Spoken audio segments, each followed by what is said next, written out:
Welcome to the Gauntlet. Thank you. Welcome, Uh, everybody.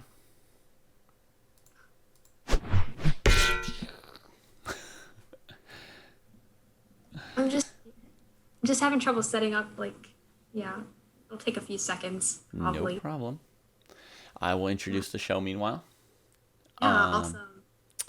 So, greetings, everybody. This is the Gauntlet, and this is episode 5. And Sophie and I each have one or two things to set up here to get it all set. But hopefully, some of you saw episode 4 yesterday with Ray. He now sits atop our leaderboard, over 1,000 points ahead of everybody else here. And today, Sophie, aka ComradeEyelash, will be taking a shot at the Gauntlet, and she has earned her spot here through a qualifier tournament that we held on Thursday. Within like 3 minutes or 3 seconds of that tournament being over, people were asking, when's the next qualifier? When am I going to qualify?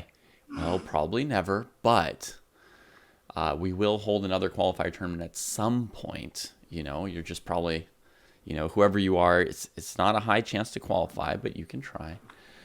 But in general, we're going to be inviting, famous grandmasters to the show. So qualifiers will be somewhat scarce, but we'll see. We'll see what Sophie can do here, and that'll inspire us to allow more qualifiers or say, no qualifiers. So you've got the hopes of qualifiers around the world on your shoulders. For those who don't know what the Gauntlet is a show where a contestant comes on. It's a chess game show, first of all. It's a show where a contestant comes on and they play 3 matches against increasingly tough opposition from the chat. And basically the first round, the bandwidth is 800 to 1200 rapid rating. The second round is a player between 1200 and 1600, and the third round is a player between 1600 and 2000. And throughout these 3 matches, they have to pick handicaps from, let me see if I can guess which direction will be right, from this menu of handicaps. And the more handicaps they take, the more points they get. If they make all these handicaps, if somebody chooses to, say, only move their pawns 1 square, but they move their pawns 2 squares one time, they get negative 100 instead of positive 100. That hurts their total, as you can see in my sad numbers here.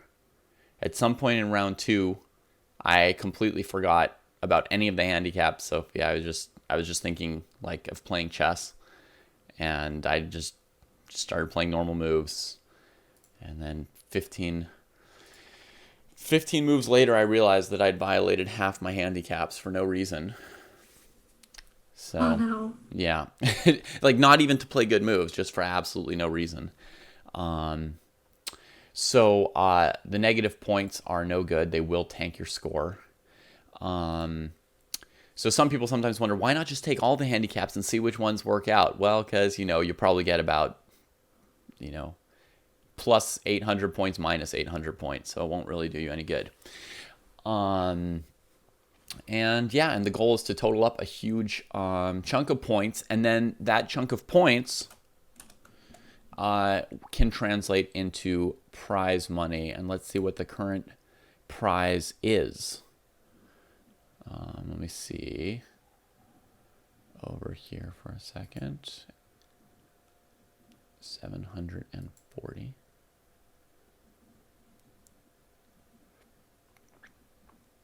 Let me update this thing here. Whoa.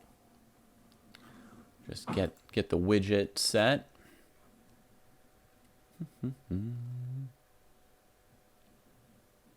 Okay. So sorry. Ultimate Sensei prize is now at 821. And now we'll update this one.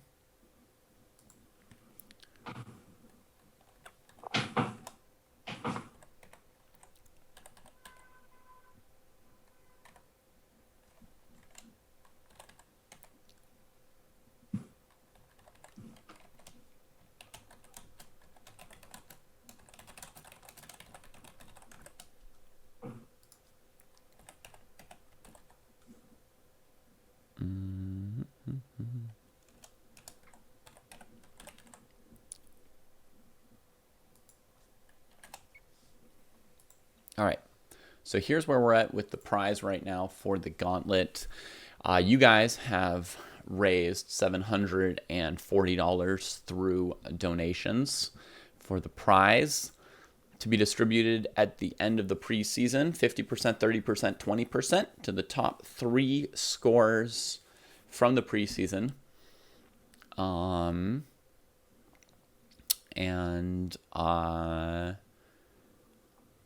Yeah. Let me just fix the font on this maybe for a second. I'll go to black. I think that'll show. Okay. So now we've got everything set. And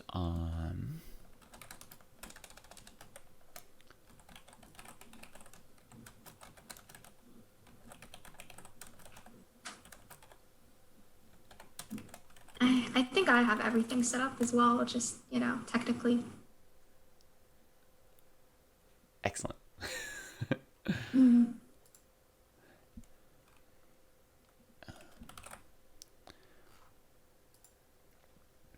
All right. Chess lesson starts soon. Okay, Michiko, have a good lesson. So criteria for playing against the person taking the handicaps is just that the host picks you from the chat room and sends you up against the contestant. And first, we're going to need an opponent between 800 and 1200. 800 and 1200. Then 1200, 1600, 1600, 2000. I'm now watching chat, and I'm going to pick out opponents now. So if you're up for it, it should be your rapid rating on chess.com. So we've got a volunteer in Max for the 3rd round.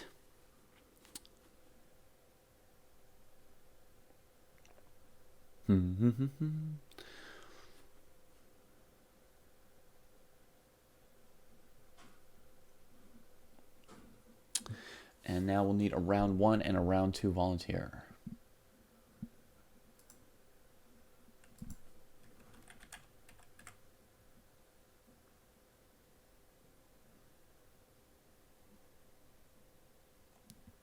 I'm excited to see who wants to play me.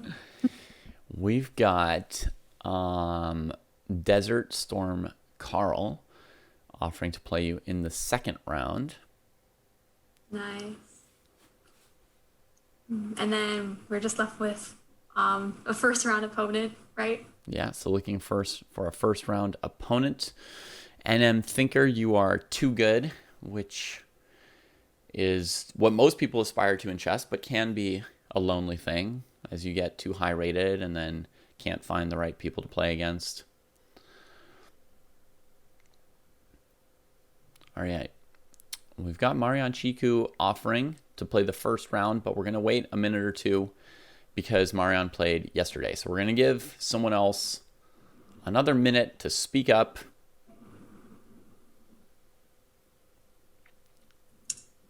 Or forever hold your peace. Or forever hold your peace and watch Marian play again, which I'm totally fine with. The challenge will be a 10-minute plus 2-second game, by the way, for those of you who are thinking of playing against the contestant. You'll have 10 minutes. Eyelash may have 10 minutes or may take on some time odds if she chooses.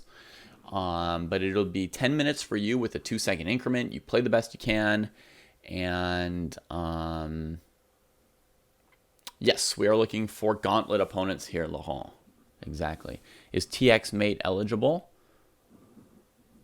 Let me see. 1097 rapid. Yeah, that would be perfectly acceptable for the 1st round. TX Mate, perfect. You wanna play in the 1st round here?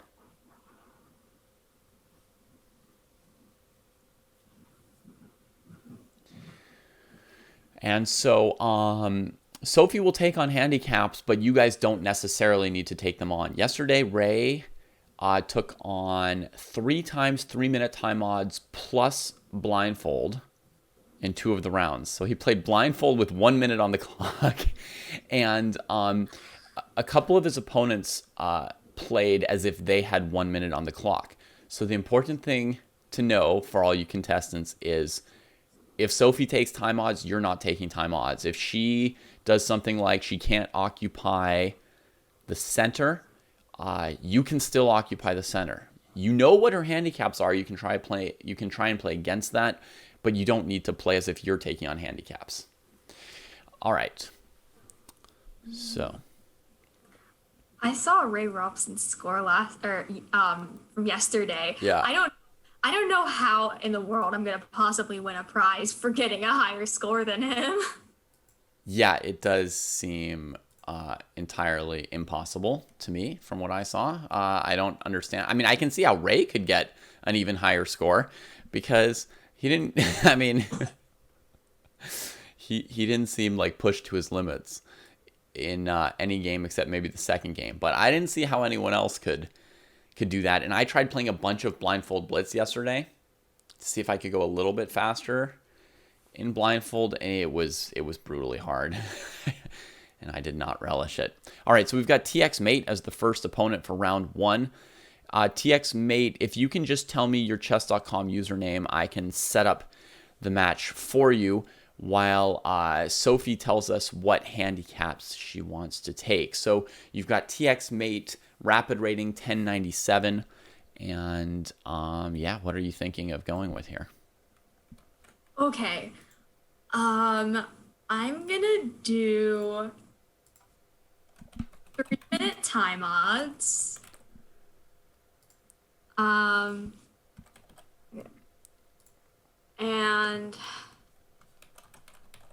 oh, okay, you know what? I'm gonna actually like write this down because I might Yep. not remember if I don't write it down. So just Yeah. sorry, I just need like a second. Totally fine. I wrote it down when I was doing it, and I still didn't remember what handicaps I took. So,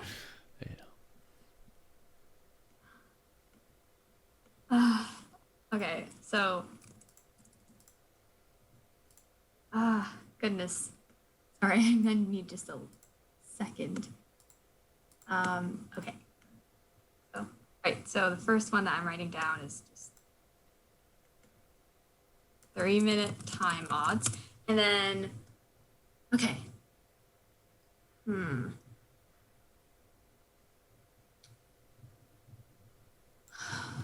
No en passant, I'll do that. mm-hmm.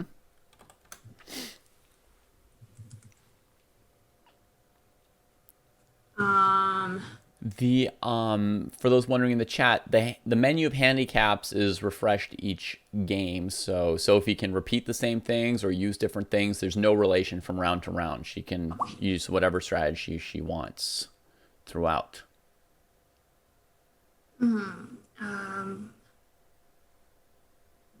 Must play Bomb Cloud. All right, one Bong Cloud coming up. And the last one is one I don't really want to pick because, like, I'll just say this right now. Okay, I'm gonna pick. I'm just picking this for the content. This is just for content. Being blindfold, and I'm just gonna like say a disclaimer right now that I am not comfortable playing blindfold. I've practiced it before, but I'm generally not comfortable with it. And I wouldn't really want to do this, but it's for the content. So Fair enough. Kostya put a lot of points into blindfold. I think he wanted that content because I thought 400 points was maybe enough, but now you've got 500 possibly. okay. Max asking, if you win but fail all handicaps, how many points do you get? Would the answer be 0 or negative 100? We don't give anyone less than 0 for a round. So that would be the minimum we would give for a round would be 0. That said, I mean, once you're at 0, you're not going to win any prizes. So it's really no difference at that point, whether it's 0 or negative 600 or whatever, because you're not winning anything. All right. Sophie, have you turned off your pieces in live chess? Oof. Okay. I have not done that yet. I will. I probably was gonna almost forget, but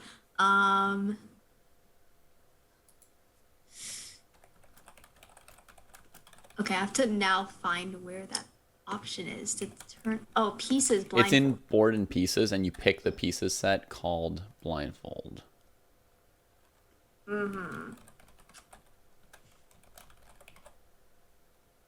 Yes, I have now done that.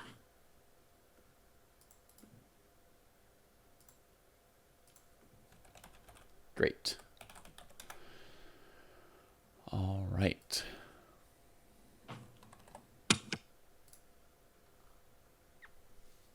All right, so we will now turn off the leaderboard here, folks. And that shows you the handicap selection. And now we can get rid of the menu, and you can see a chessboard where they will play. TX Mate, are you ready? Sophie, are you ready? I will just start the game for you two. All right. I'm ready to go. All right.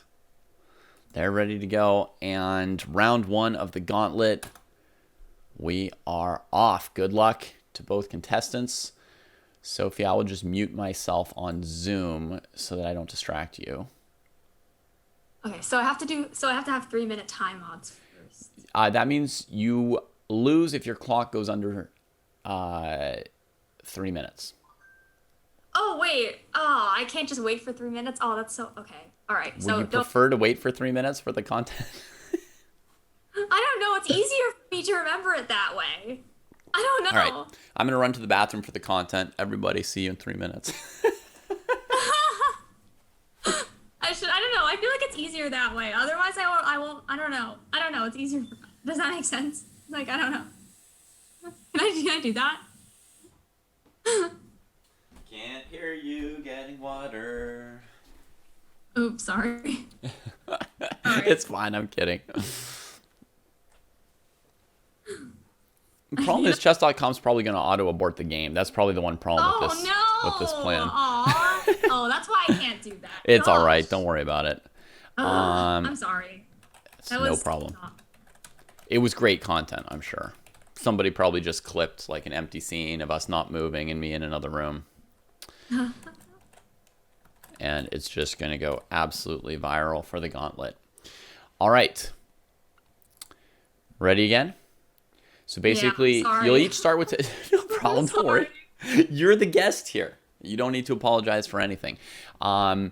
So we're going to start here. You'll have 10 minutes each, but if ComradeEyelash gets down to 3 minutes, then she loses on time and loses the game and gets 0 points. So when she gets down close to 3 minutes, she's gotta hurry it up. I'm gonna just mute myself in Zoom so I don't distract you, and good luck. Okay, thanks. And good luck to TX Mate as well. Oh wait, TX Mate is not online anymore. Oh no! This is going. It's all right. TX Mate, can you rejoin live chess, and we will do it again. All right, there we go. Okay. And Eyelash is finding the board, and we are off. All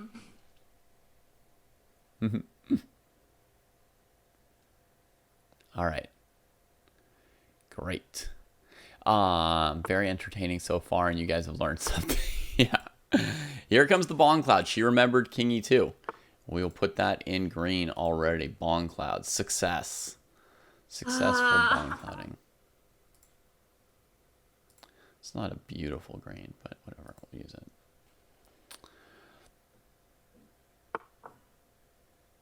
F3. Beautiful. Supporting the pawn, creating a new square for the king to hide on. Ray actually... I'm sorry to everyone watching from my end. I don't know how to stream like blindfold, but it's okay. You can do what I always do and tell them, like, if you want to see good content, leave my stream and go watch the other stream. Yeah, pretty much. Exactly. If you want to actually see the game, you could watch me, like, actually in live chess, or you could just watch ChessDojo. instead of my stream. All right. So meanwhile, in my stream, I'll shout out Sophie Rose's stream, so you guys know where you can find her in the future when she figures out how to show games on her stream. I turned off my mute for a second to tell her that, Vish. You know, I just cheated for a moment and distracted her. I think she can handle it. She's still got 6 minutes. I've remuted it, and she should be good. I see her closing her eyes a few times there to sort of channel the blindfold vibe. All right, queen came out. Check in for the queen in her head. Yeah, this is tough. I think that basically anyone can play blindfold, but you have to have some practice doing it. Playing blindfold fast, like for example, I didn't have practice doing that, and it was a real stretch for me. I had to like push myself to be able to play blindfold a bit faster. I'm already losing track of the position. She's going to be shocked by this next move and doubt herself. What did I just do? D5? She's going to be like, is my pawn there? I mean, you can check. You can try and pick up a pawn and take and see if your pawn is there. Thank you for the follow, VPRAHA. Sorry, I couldn't pronounce your name properly. I'm so sorry. Mr. Lots of string of letters. Yeah, you tried it, Vig. Shouting out follows too. That's not going to help. Thank you for the follow, Safuya.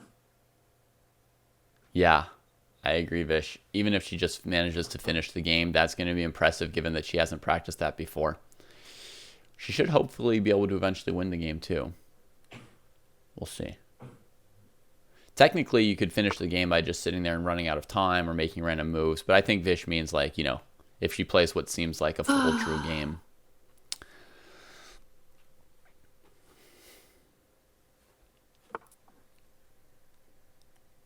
Nice, Sombrero. You were able to send a link. ETK325 for the follow.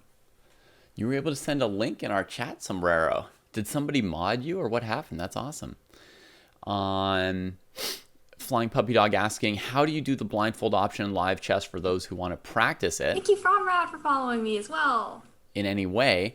What you do is, man, she's going to get a lot of... Oh my god. I need so many follows. Holy. It's going to be a non-stop stream of announcements of follows. To do the blindfold option, if you want to do any kind of practice, you know, whether it be playing a blitz game or a slow game or just trying to like, you know, move pieces around on an analysis board yourself, what you do is you go to the settings in the lower left of your live chess and you go to board and pieces. And after you go to board and pieces, thank you, Max Munek, for following me as well. You select your piece style. Thank you, everybody. It's in this area over here, piece style. You go over to the right and there's a menu and you just click blindfold as your style of pieces. And then when you come back here, the pieces will just be gone. It's just empty piece art. That's it. That was my idea. Like 11 or 12 years ago, that rather than designing a new mode, because you believe the gauntlet is broken? They could just put that in. What do you mean? I suppose so, Flopspieler. Chess Latte, Max Munek. Nobody's ever done that. Everybody's always just, you know, had the blindfold pieces on and done their best. Good morning, Gustavo. Oh, sorry. sorry. Let's pretend that never happened. Goodness. So, at this point, Eyelash has an extra pawn, but, you know, not that beautiful position for it, right? TX mate's pieces have all come out. The king's a little bit weird. However, the pawn on d5 is really nice, so it could eventually turn around and be good for her. We'll see. You have two eager young players for the next round, though. Sounds good. Sounds good.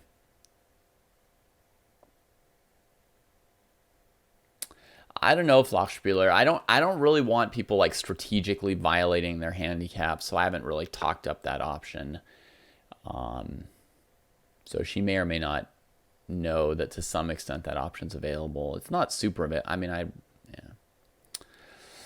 We'll see. As Sombrero says, Comrade is the people's champion. She is the dojo champion. She's won something like 5 dojo tournaments, including 2 Mega Rapid championships. And yeah, we had Desert Storm Carl in the wings for round 2, Laurent. So I'm sorry, our normal time I know doesn't work well for you in France, huh? Because next week our show is probably like 10 p.m. in France. In theory, somebody could sacrifice an odd to win. Yeah, Vig. But if people start doing that, we might... Well, we're not going to change the rules during Season 1, but we'll revisit if the penalty's harsh enough in Season 2. I mean, losing a penalty in the negative points is... Yeah, no, thank you. I was for a while, Laurent, and I would really like to let those eager young ones get a spot on some kind of special dojo content. But having said yes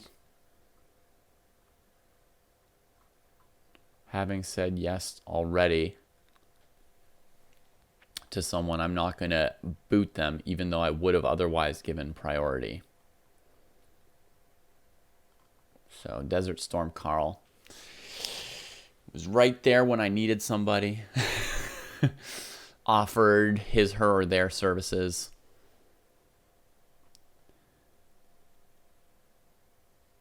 Yeah. The handicap, I think, is already severe enough that it's a bad idea to take all the handicaps. I think you take all the handicaps, like, you're sure to mess up a bunch of them and your score's not going to be good. Then some of them don't go together, so it's like it's a really bad idea to take those.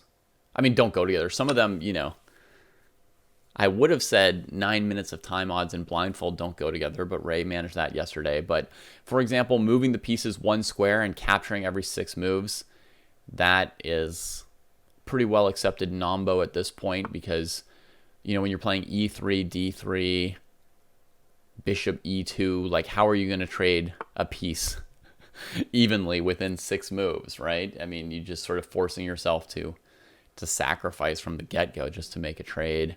And also the pace of the game is going to be slower, just all around harder to do. It also doesn't go well with winning in 30 moves. So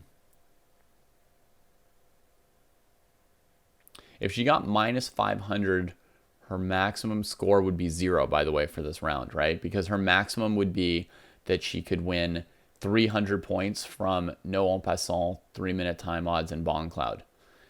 And then it would be 300 minus 500 is 0. So honestly, it would make no difference at all, right?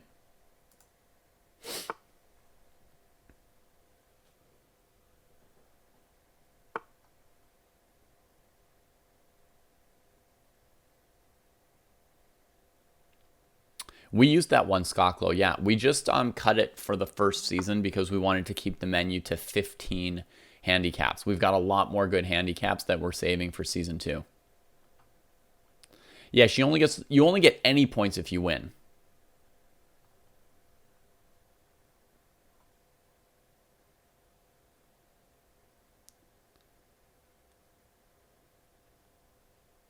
So Max, for example, if you took 4 handicaps that all have equal points and failed 2 of them, you would get basically like +2 -2 equals 0 points, right? If you took 20 handicaps and failed 17, you would get, let's say, 300 minus 1700, you would get 0. So there are negative points.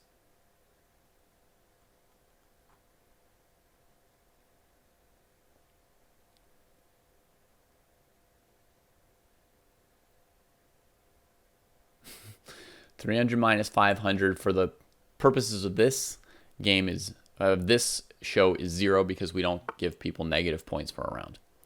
So how's she doing here? She's got 3 minutes and 44 seconds left, a bit over half her time. She seems to know where the pieces are. Queen D2 trying to help her bishop. G5 would have been a problem, but you know, the opposition's not supposed to be master level from round 1. So her bishop is pardoned. It stays alive. And so far she seems to be doing fine, although it's still a very, very tough position. You know, it's going to take a lot of moves here.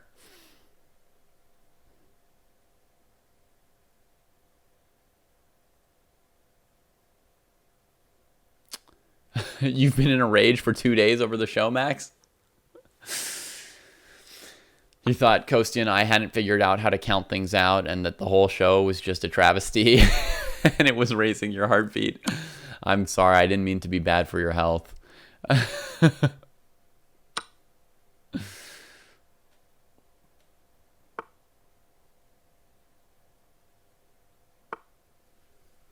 Oh, she seems to have a very clear sense of where things are. She seems to have gotten into it. Seems a little more confident than me, honestly. When I play blindfold, I'm always wondering where 1 or 2 pieces are. Oh, not only did you think that Coasty and I counted it wrong, but you were the only person in the whole world who understood.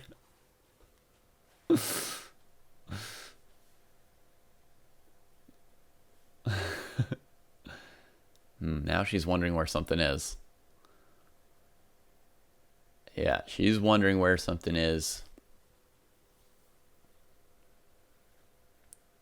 Think it's going all right, B-Baller? Yeah, thank you. When do we get some cry time? You just missed him, B-Baller. We just supplanted him with the gauntlet here.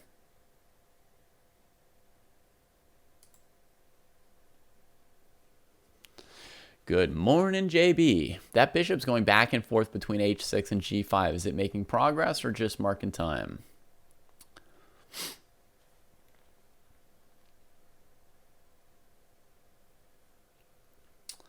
The next round of the tournament, for those wondering about their tournament time, is in just under an hour. Yeah, 53 minutes till the next round of the classical tournament. Yeah. Cry seemed to be doing well. He won his last game, drank some adrenochrome, said there could only be one. And, you know, we'll have to combine Cry with the gauntlet in a couple weeks. I think next week and the week after we already have guests scheduled.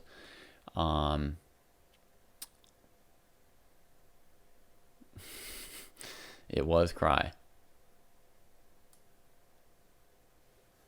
Yeah, let me add a link here, folks.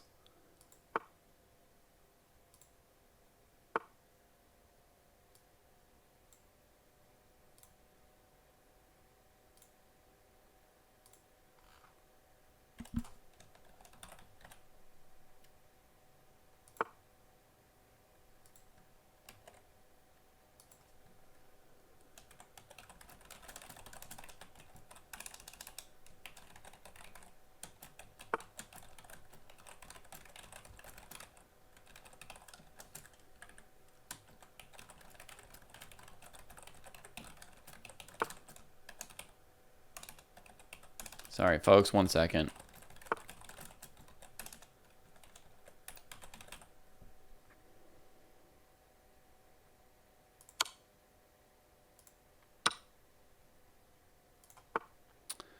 Just setting up this prize info for the tournament. Let's put up classical for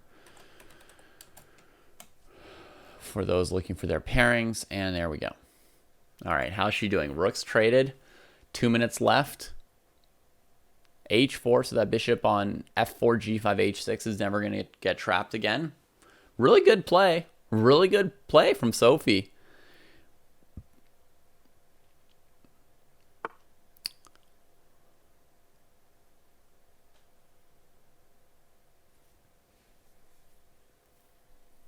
All right, TX Mate offers the queen trade. Making it a long, tough game is TX Mate, and Sophie's going for it with the passed pawn. It's no longer protected. It's no longer anchored by a pawn. Now she's got to take this game right here or regret. Oh, she's got an opportunity here. Can she see it, though? You guys see it? Sophie's got a chance to put it away.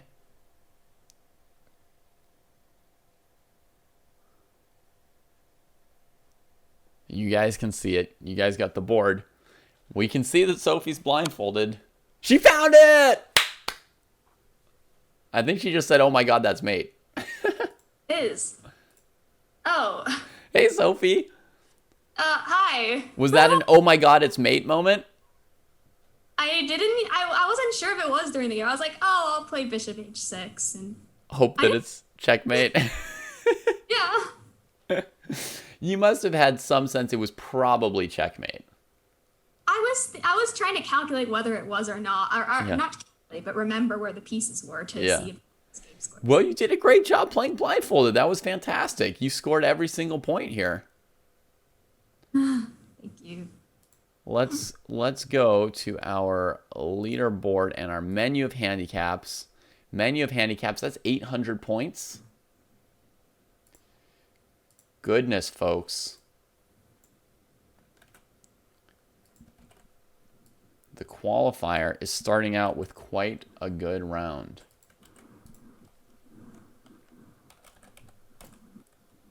Oh shoot, Sophie, I don't know how to write your last name. In our leaderboard, sorry. Sophie Rose? Or Rose. Okay. 800 points. Fantastic start. All right, there we go. thank you, Daisies2152 for following me. All right, we're gonna give you a few more follows here. Hang on, we're gonna shout you out over on the stream. Thank you.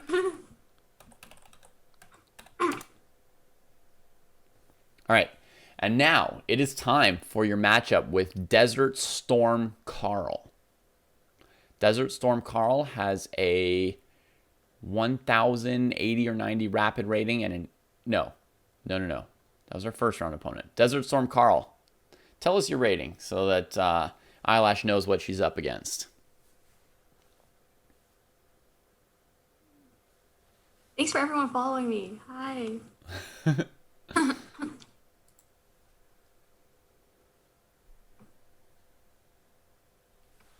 Clear these so you can make some new selections.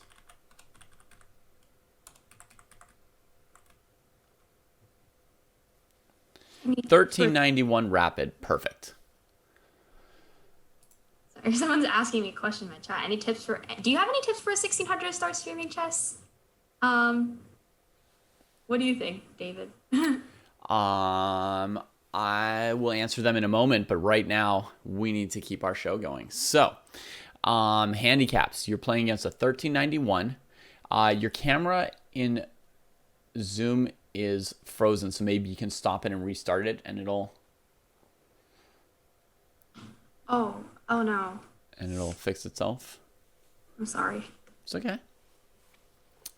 Dear 1600, who would like to start streaming, my advice to you is the same as my starting off advice for anybody else. The first piece of advice I have for you is you should only stream stuff that you're going to enjoy streaming. That's the first thing. If the only reason you're streaming is to get, follows or money or this or that, and not because you're actually going to enjoy the time that you spend streaming or the kind of content that you do, if you're not going to enjoy it yourself, then if you're not successful, which the vast majority of people won't be, you'll have wasted all that time. But if everything that you do on stream is something that you like, and then you don't get the follows or the donations that you want, then at least you spent all your time doing something that you liked. So that's my first advice for you. And my second advice is that at some point, make a list of your attributes. What are things about you that are assets?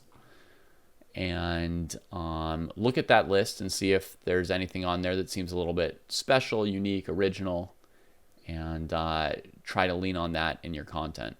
So, if you're a good teacher, do more teaching. If you're a good blitz player, play more blitz. If you're, a funny person, make a lot of jokes, lean in a little bit to a couple strengths that you have. That'll create your brand, so to speak. Nice. Yeah, that's really good advice. Probably, yeah, I'd probably say the same thing as well. Like, yeah, just you gotta have I guess you gotta have a brand. I don't know. Sounds too commercial, but it's how it works. Yeah. Yeah.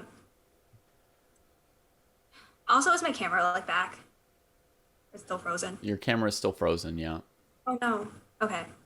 So, should I restart or like I don't know. Have you tried turning off your camera or not? Oh, I would do that right now. Click the stop video button, then just click start again. That was my suggestion. Yeah, Max is joking about Nakamura like making his list, but even for Nakamura, I think that is how you do it. You know, I don't think that's a false example, you know. As Nakamura, even he has to make a list and then figure out, you know, what he wants to play to most. Obviously, you know, a US champion has a much higher chance of success than somebody where, you know, their first line in their title is like 1600, right? But I believe the most popular YouTuber is a fellow named Agid Matter, or something like that.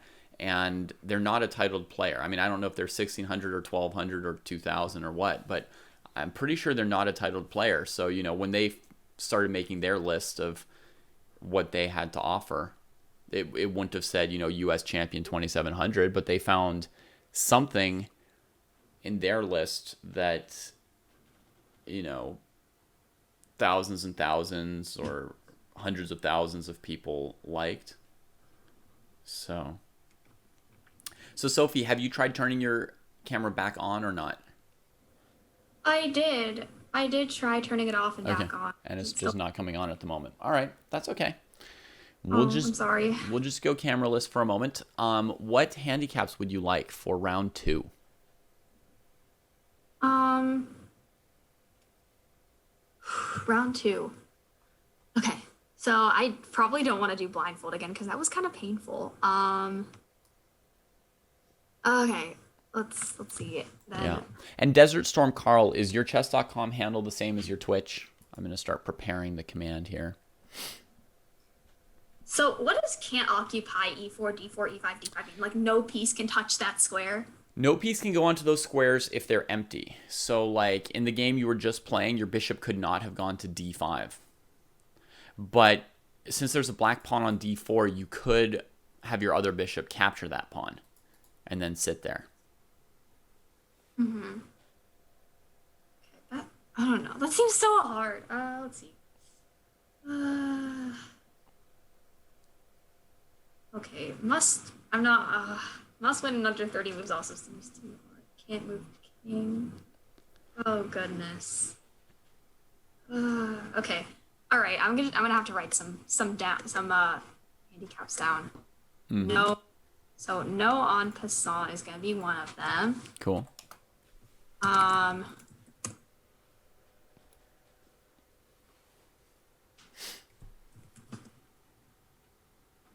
Rooks get 5 moves each. Oh goodness. Does castling count as a rook move, by the way? It's a king move. Okay, so castling does not count as a rook move. Okay. Right. It will not take one of their ticks away from them. Rooks get 5 moves each. All right, folks, we get to see the dying rooks play. Bishops only move 1 to 2 squares. And knights can't touch. So rim meaning A file and H file. Yeah. You're going to handicap the knights and the bishops, right? And the rooks. Yeah. Okay. And, pawns only move 1. And I'm also going to do 3-minute time odds. Okay. I'm going to pray that I remember all 6 of, I think it's 6 of these handicaps. All right. It's going to take me a moment to write them all down. That's a lot. So we've got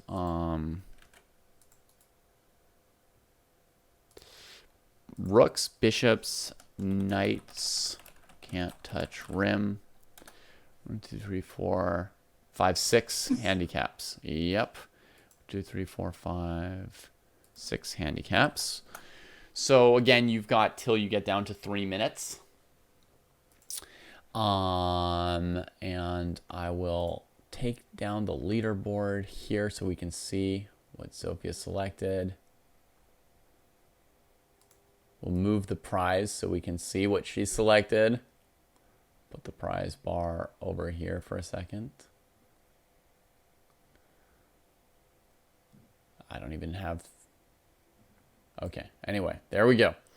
So she has handicapped a lot of pieces. This is a real tough challenge she's taking on for 650 points. ComradeEyelash against Desert Storm Carl.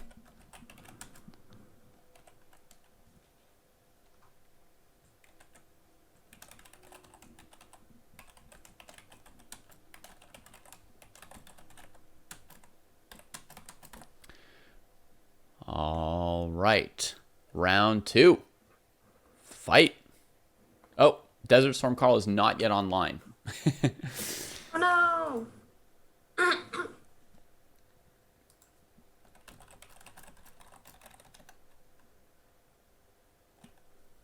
Also, I don't know. I guess is my camera still like not good? It is still off, yeah. If you want to try clicking stop and start once or twice, that Okay, I'll do gives that. us the best chance of getting it on at some point. Okay, the knights cannot go to the corner squares. They cannot touch the A file or the H file rematch. Is it improving on your end? No, it's still just a black square. Uh-oh. Should I try like rejoining? I don't know. Ah, Okay, we've got your game. Good luck. Okay, I have to turn on actual pieces now. Yep. All right, so Eyelash has done exactly what I've been wanting to see, folks. I wanted to try this sometime next. She has handicapped basically every single piece of hers. The pawns can only move one step. Oh, she remembered that on the first move here. The rooks have 5 moves before they just stop moving and sit there. The knights can't touch the rim. The bishops only move 1 or 2 squares instead of, you know, any number that they want on the diagonals. So this fianchettoed bishop is going to sort of control up to d5, and that's it.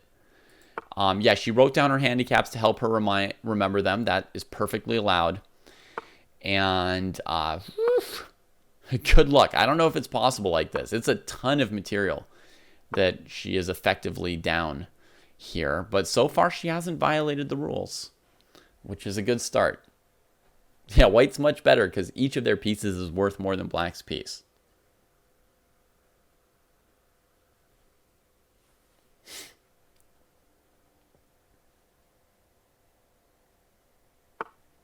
Good morning, folks. Good morning, ignorant. Welcome to round 2 of the gauntlet. Sophie Rose castles. That's allowed.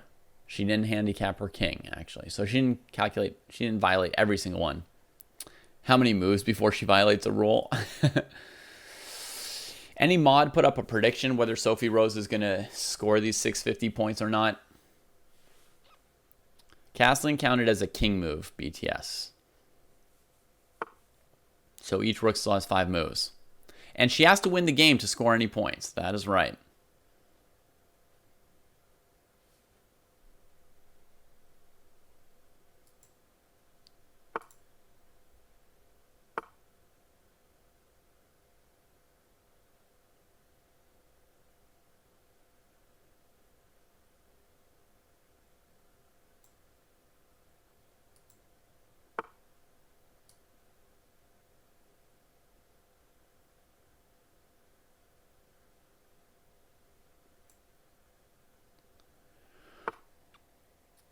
She did score all her points in the first round. Yes, she's off to a great start. She scored 800 points in round 1, more than 2 of our IM and GM contestants did in that round. So she's on a great start so far. She's made 1 rook move already. So this rook here is down to 4 moves. And now she's sitting here in the hedgehog, and Desert Storm Carl is throwing a pawn storm at her. So living up to his name. If you guys ever have a chance to play against the guest contestants on the show, it is your solemn responsibility to give them a hard time. And Desert Storm Carl is doing just that right now. So thank you. Thank you, Carl.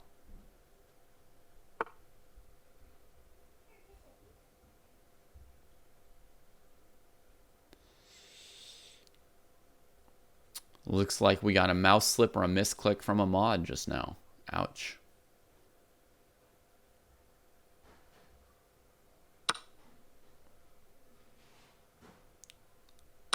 All right, here comes some central stuff.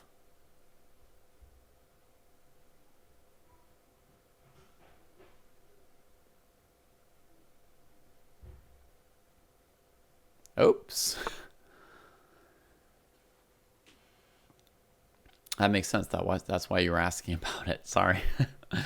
I didn't guess what was happening. You do not have to be a sub to play William Shakespeare.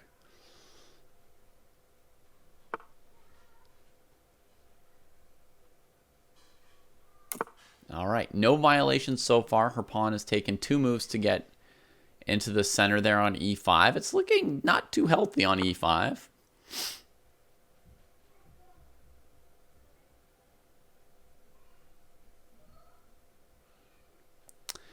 For the next round, I don't remember if I did. I think I did, but I don't remember who I selected.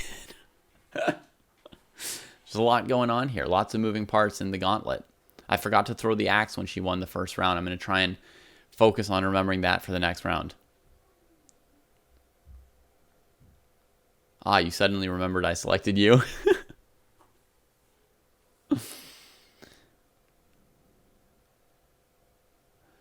All right. So far, I would say Desert Storm Carl's position looks pretty good because we've got opposite side castling. And, you know, Carl's in position to throw an attack faster than Sophie is here, right? And there's no rule against the opponents playing strong moves. Bishop b5 trying to get Sophie to move the rook again. Sophie says, no, my rook's running out of moves. We're not moving him again. Can we get a shout out for Grandmaster Tranquilizer coming in with the raid? Grandmaster Tranquilizer, we thank you for your raid. For sure. Please do tell us about your stream. Let us know in chat what your stream's about, what we can expect to find for those of us who follow you and come watch your stream in the future. Let us know. And also, if you have time, check out this show for a second. This is a chess game show, The Gauntlet. If you are a true grandmaster, you might want to come play on this someday. So,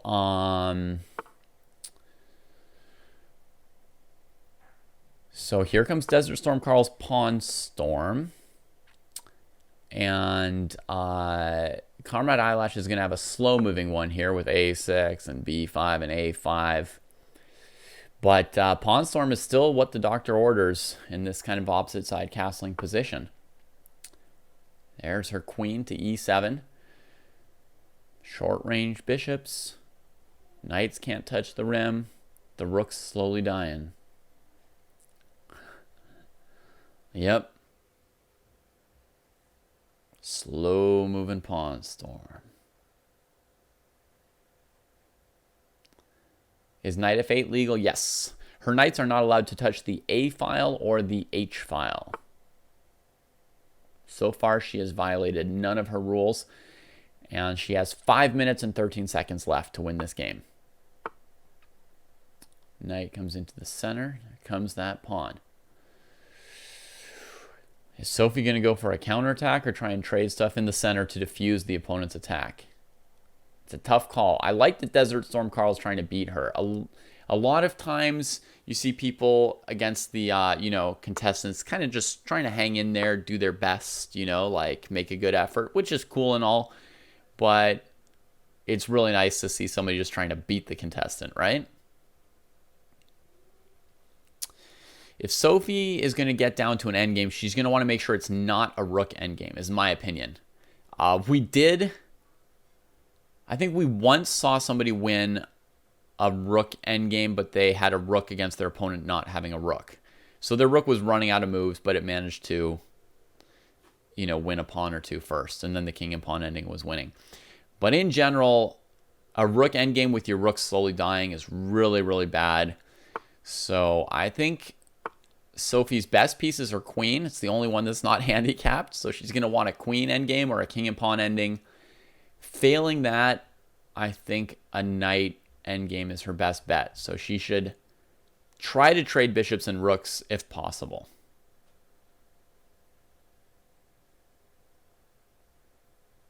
Yeah, the pawns moving one square is not going to be a big problem in the endgame. You know, they'll mostly already have moved a square. Not being able to capture en passant could be a problem in some places and could easily be forgotten after, you know, an intense game. If black should be sacking exchanges, like to leave her with like dying rooks against their bishops and knights in the endgame. Maybe so. Certainly, if Desert Storm Carl could trade queens, that would be amazing. Oh, you're saying she should sack exchanges because her rooks are bad. I got you, William Shakespeare. I figured it out. Yeah, that could be a strategy. Exchange sacks. But remember, her bishops are sort of as bad as her rooks, just in a different way. So it's kind of intricate to play. And here Desert Storm Carl can trade off one of her knights, leaving her with more bishops. That's good play by Desert Storm Carl. Desert Storm Carl also making good use of their time so far, neither playing really quickly nor really slowly. So this is a formidable opponent she's up against here in round 2, right off the bat.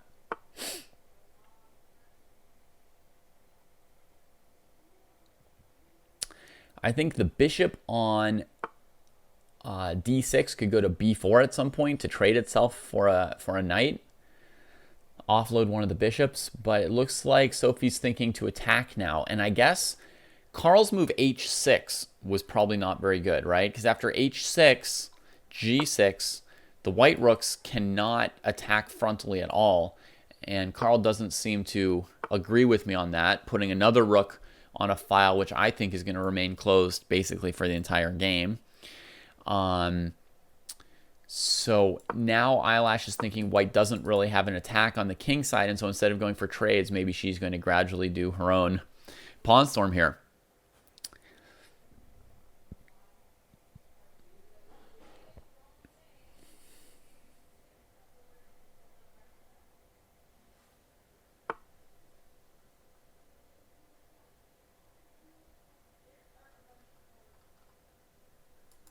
Yeah, I do think so, William.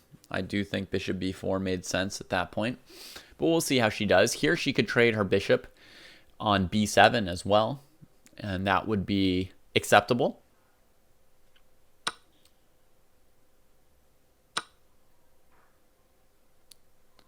Yeah, there was a moment where there was a white bishop on d3 and black could play bishop b4. And then a move later, it wouldn't have been a good move because it would have blundered the queen, exactly. Yeah, this bishop's worth way less than her knights. Her knights are handicapped, but mildly handicapped comparatively.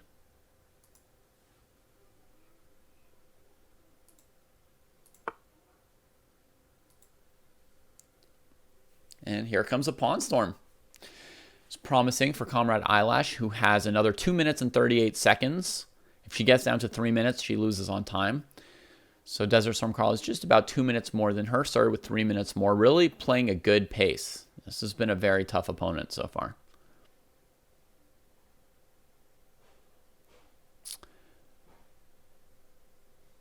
Yeah, there is a chess.com interface problem with that BTS.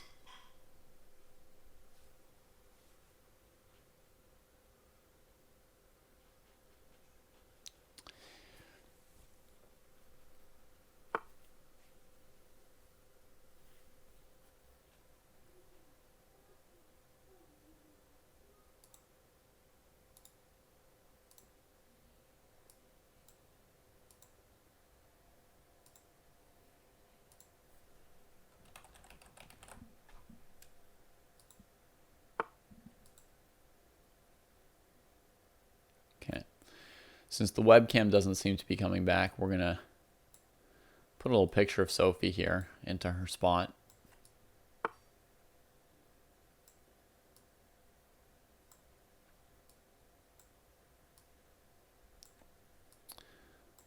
Kind of with that classic, like I just forgot where the pieces are kind of look from the blindfold game. All right, back to the board. Second move for this rook. It's got 3 moves left.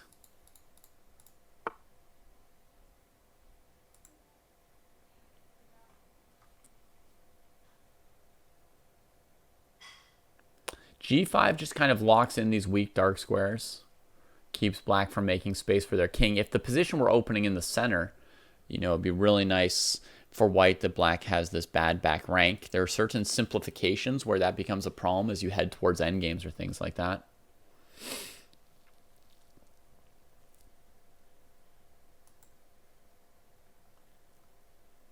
Oh, and I got a lot of messages coming in here maybe about the tournament.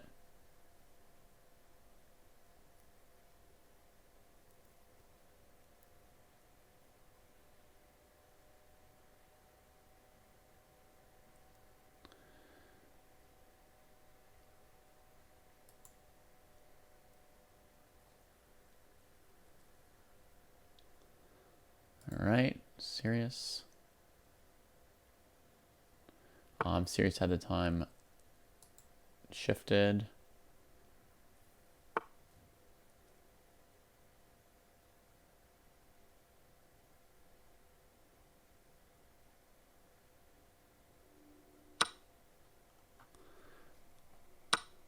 All right, looks like things are under control. Scott and Alexa on top of it. Thank goodness.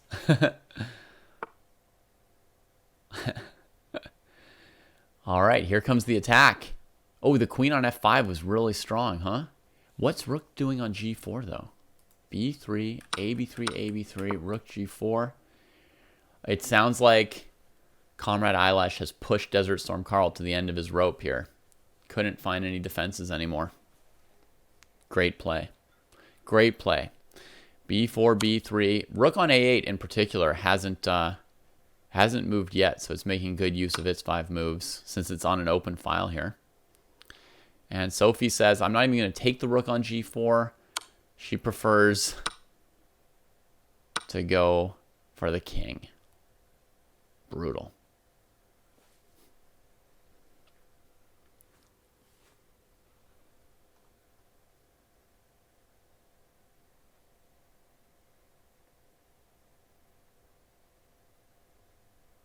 Did I do something terrible in OBS, Gustavo?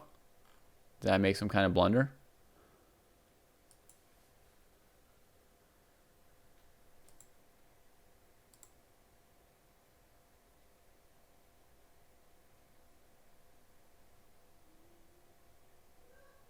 Show looks more or less all right to me. We just got to focus on remembering that a point is scored.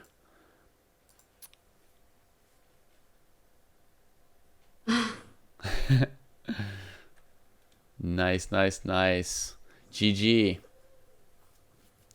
Oh man, good game. I got super scared that I would like violated one of them. I don't think I did actually. I don't think you did either. And, you know, since I mean, as far as I can tell you didn't, I'm giving you the points. If I got it wrong, I got it wrong. I was maybe distracted by OBS. But I'm saying 650 points to you. You've now scored more than a grandmaster, Sophie, with 1 round to go. Wow, okay. Mind blown. And who is Sophie's final round opponent? 1,600 to 2,000. Chat is also observing. They would definitely, somebody would call us on it if you failed something. 1,600 to 2,000 rapid. I know Max had offered. Who else did we have?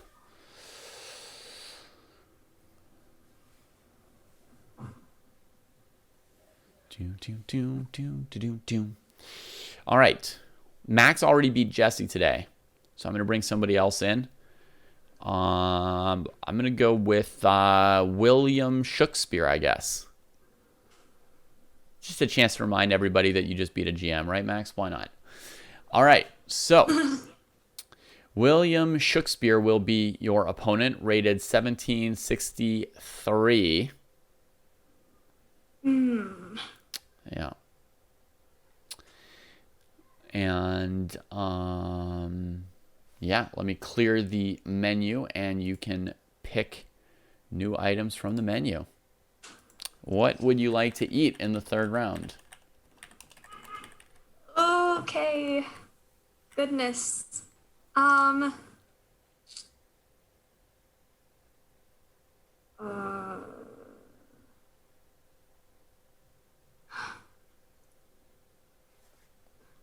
Also, wait. So no castling and must. I can't pick both no castling and must play Bond Cloud, right? Because the two like kind of. Must play Bond Cloud includes the points for no castling. It just gets you 25 extra points, but it's, yeah, you don't get 150 plus 125 for doing it. Yeah. So this third round opponent's rating is going to be 1763, no rematch. We've got players over 2,000 asking if they can participate as opponents on the gauntlet. Eventually in Season 1, you will be able to when we introduce a new feature called the bonus round. When we introduce the bonus round, you will be able to participate. The bonus round will only be triggered by contestants who score over a certain number of points, which is probably going to be 3,000 or so. So every now and then we'll need a really strong player to pop in for an extra fourth bonus round. Okay. All right. You've also got 18 minutes left till your classical game. Okay, I'm gonna do. Oh gosh, this is gonna be crazy. I'm gonna do 3 minutes time odds. I'm gonna do 3 of those, so I can't go Three of under. those. Yep. That makes sure that you make it in time for your tournament game. Perfect. That's true. Also no castling. And rooks get 5 moves each. No castling, aging rooks, and 3 minutes of time odds times 3. So bullet chess without castling and the rooks slowly dying. Are we good? Yeah. Okay, that would be for 550 points. That would get you to 2,000. And number 2 on the leaderboard if you make it, Sophie.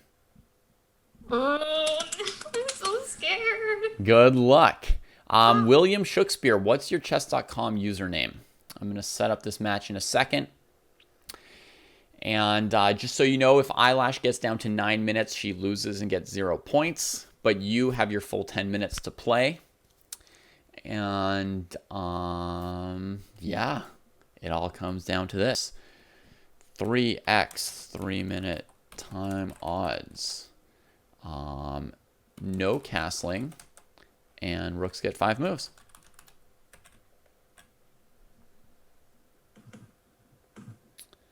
William Shakespeare is William Shakespeare's handle. All right, perfect.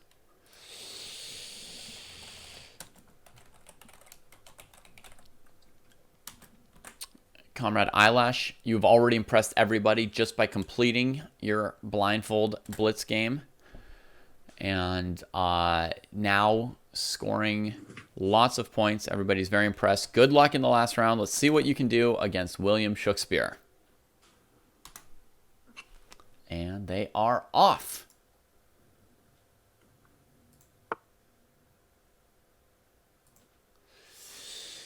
G3 from Eyelash.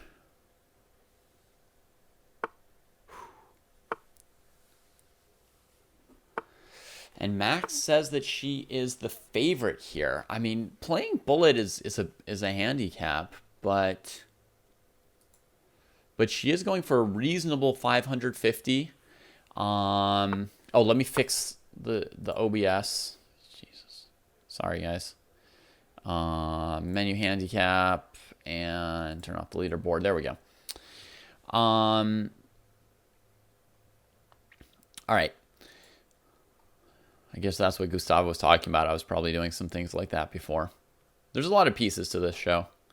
All right, so she can't castle. Her pawns are allowed to move 2 squares once. I think the difficulty level overall that she's taken on this show is a little bit higher just because she's doing completely different handicaps every single game. You know, so I think that that makes it like harder to constantly remember and readjust, right? Because you're like, okay, my pawns can only move one square, and then you're like, oh, my rooks can only, and switching around stuff I think is really, it's really tough. It's definitely a big component of this is remembering your handicaps. All right, folks, let me mention the prize for the gauntlet. We are raising money for the prize fund for the gauntlet. We use all donations right now just to sponsor prizes to attract more, you know, contestants and participants for the content we do. None of this money goes to Coasty, Jesse, or I right now. We're just putting it all in to increasing the quality of our guests and increasing the value and quantity and quality of our content. I will manually tally any cheered bits after the show is over and add them into this prize. You can always direct your donations to something specific, like the Gauntlet or like Ultimate Sensei or some other event that you want to see us do. Yeah, you can click the normal donate button, which is below the video player somewhere there. The Streamlabs thing, or you can hit ! donate, and I think a link comes up. So, you know, you want to see more shows of any particular kind, let us know by supporting those shows. All right. And William Shakespeare, I think, made one big mistake in the opening, trading pawns on d4 after building up a big center. I just want folks at home to know not to do this. If you build up a big center and then trade, then you're just left with a hole. So if you're going to build up a big center, when your opponent challenges it, your first instinct should be to push past and hold that space advantage, right? Look how that would kill the bishop on g2 to play e4, right? You got to be willing to like follow up and push it, usually. Now, I mean, there's exceptions to every chess rule, most of you may know. But that was one big mistake from Shakespeare, I think. And now we see Eyelash slowly performing the not castle. So we're going to put that in green already. She has successfully not castled. Of course, she still needs to win to collect any points, but she has successfully not castled. Yeah, now it's basically an exchange French where black has played f5, which is a really bad move in the exchange French. Now they're adding c and also c5 added to the mix, which is not particularly good in the exchange French either. So, you know, black's position is only so-so, despite the fact that Eyelash has had to make several king moves this game. She still has over 10 minutes of time and at least an equal position. So it's going very, very well for her right now. Do I have to increase the prize goal once 800 is reached? I don't think so, right? It'll just show that the bar is full and people can keep donating if they want to. It's not a moving goal. I had an actual goal. When we make it, we make it. And I'm someone who is actually satisfied by things. I don't always need more. And I try to always set a good example for the kids, and I think that's part of it. So, you know, sometimes enough is enough, and you just got to be happy. Maybe we could have an overflow bar or something, but I don't know how it'll display when we go over 800. It does seem like we will go over 800 before the end of the preseason. We have, let me just check real quick. Sorry, folks. I'm going to check real quick how many episodes left we have in the preseason. Oh, that's easy to check. We've got 4 more episodes coming in the preseason. So this is episode 5 of 9 for the preseason. The main season will start immediately after. There's not going to be like a wait or a tease or anything like that. But yeah, it does look like we're going to go over 800 before the regular season begins. And that's great. You know, we can all just be happy about that. All right. So on c3, solidifying d4, you know, she's not looking to trade on c5 and isolate d5 just yet. She'd rather keep the nice outpost on e5. She can even support it with just her bishop because she has the bishop, the unopposed dark squared bishop. So if cd4 is played, she won't even take with her c-pawn. Probably she'll just put the bishop on d4. It would be so amazing there. All right, and Shakespeare gets aggressive with g5. I think Eyelash will be able to dodge the aggression somehow. Maybe I'm just feeling overly confident in her from the good performance so far today, but I feel like she's going to be able to dodge the aggression. I think just trade the knight off on d7 and then get the queen to h5 is probably good. Once the queen's in there. No, because the bishop will drop back to e8. So instead, she'll probably play a move like d takes c5. And then if the knight takes, she'll take on g5. And if the knight doesn't take, she'll be up that pawn and put her bishop on d4. Yeah, I love her position. She's got 38 seconds left, about half her time. It's still bullet, but with a 2-second increment, if she gets into a winning position, the bullet will not be at all a problem for Eyelash. All right, queen centralizes, so Shakespeare sacks the c-pawn instead of the g-pawn. Queen centralized just to lose a tempo, I guess. She was going to play bishop d4 either way.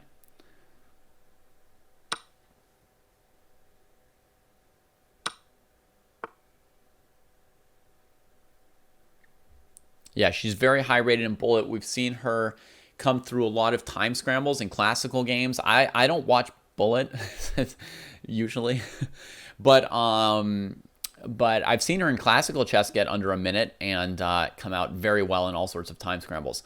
So here she transitions purposely to opposite colored bishops. Was not necessary. Somewhat dangerous in that it opens this rook, but you go to opposite colored bishops when you want to just finish with an attack. And that tells us that Eyelash is looking to end this right here. Queen comes in, mate in 1 is threatened. Bishop should probably head out to b5 would be my guess. And try and get into the weak light squares. Okay, a very strong move from William Shakespeare. Can't forget that in the third round you've got a strong opponent, capable of like spotting tactics and with enough confidence to try and knock you out if you give them the chance. h4, another double-edged move, risky, and here comes potentially a threat of rook takes f2 from Shakespeare. Might be looking to sack a Reno on f2. Eyelash sacks an exchange rather than experimenting with getting her own king attacked. She's got 19 seconds left, so it's got to be some split-second decisions like that. And now I would say it's a little bit of anybody's game, right? G takes h4 is risky because after G takes h4, black's got to deal with rook to g1. So I would play something like queen e7, queen f7, like Shakespeare did. Probably bringing the queen to g6 to reduce the pressure.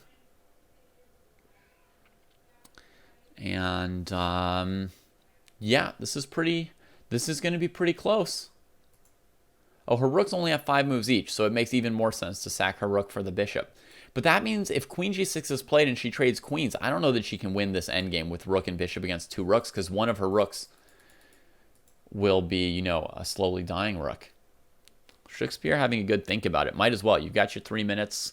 You can use 30 seconds here. But if Shakespeare remembers that Eyelash's rooks are dying, which I forgot for a second, but if he remembers that they're slowly dying off, I think it's very safe to go into the endgame with queen g6.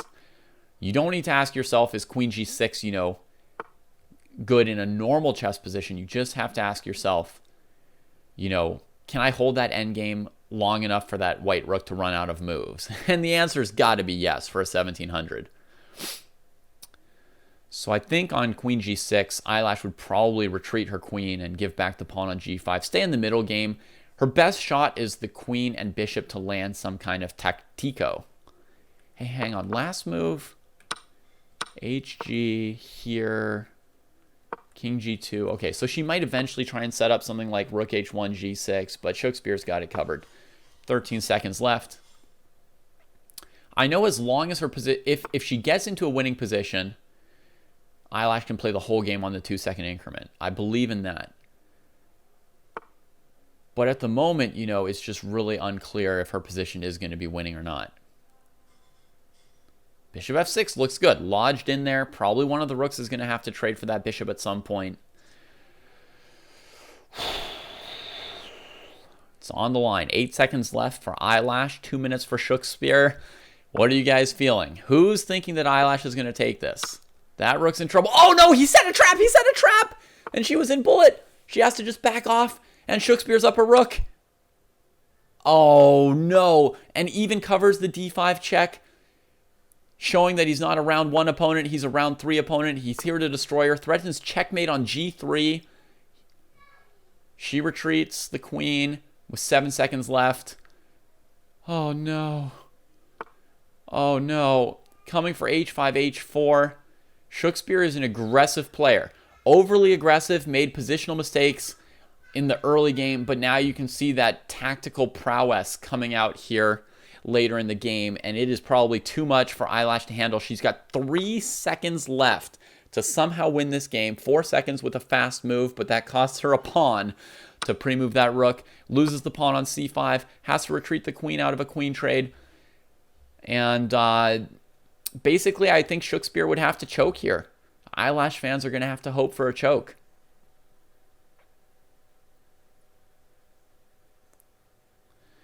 The rook has made 1, 2, 3 moves. So it has 2 moves left, this rook on h3. Yeah, this queen can just maneuver back to the f file, go to f3. That would be one way to finish it, given her handicaps.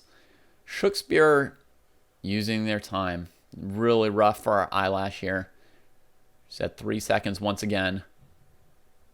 Not counting her out, just saying the odds are against her right now, right, Vish? They were for her for a moment, maybe. I liked a lot of what she was doing, but now we have to say the odds are against her. At least I have to call it, you know. I have to call it. As I see it, the odds are against her right now. One of her best chances is for Shakespeare to run low on time. I'm not sure what Shakespeare's like under pressure when Shakespeare gets down to some seconds. I guess I will be finding out today. Doubling up on f2, ready to just sack it there. Oh, it's indefensible by the white rook. See, Shakespeare's got some very good aggressive moves, right? Coming in on f2. She can't trade off her queen and be left with the rook against the queen, but she's forced to. And yeah, that rook's got 2 moves left against the queen. She's going to need him to hang his queen or flag a Reno or something. It doesn't look like it's happening anymore. Oh, and she's down under 9 minutes. Comrade Eyelash has flagged. And that is the game. GG. I went under 9. Yeah. Yep. We were watching closely. That's what we do here. Whew. That was brutal, huh? Yeah. Yeah. So I figured out that Shakespeare is a better tactical player than positional player, right? He came on strong later in the game. Mm-hmm. All right. Congratulations. Congratulations anyway. We'll go to the leaderboard here and see where you wind up.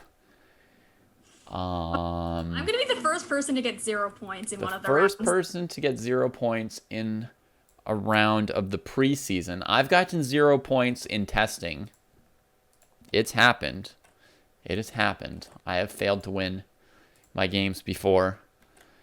Here you are in 4th place. Hey, at least you qualified, and at least you're ahead of a grandmaster, right? Yeah. And your camera is on again, so I will take away this fun picture of you. Congratulations on qualifying from that qualifier tournament. Congratulations on your fantastic performance here in the first couple rounds.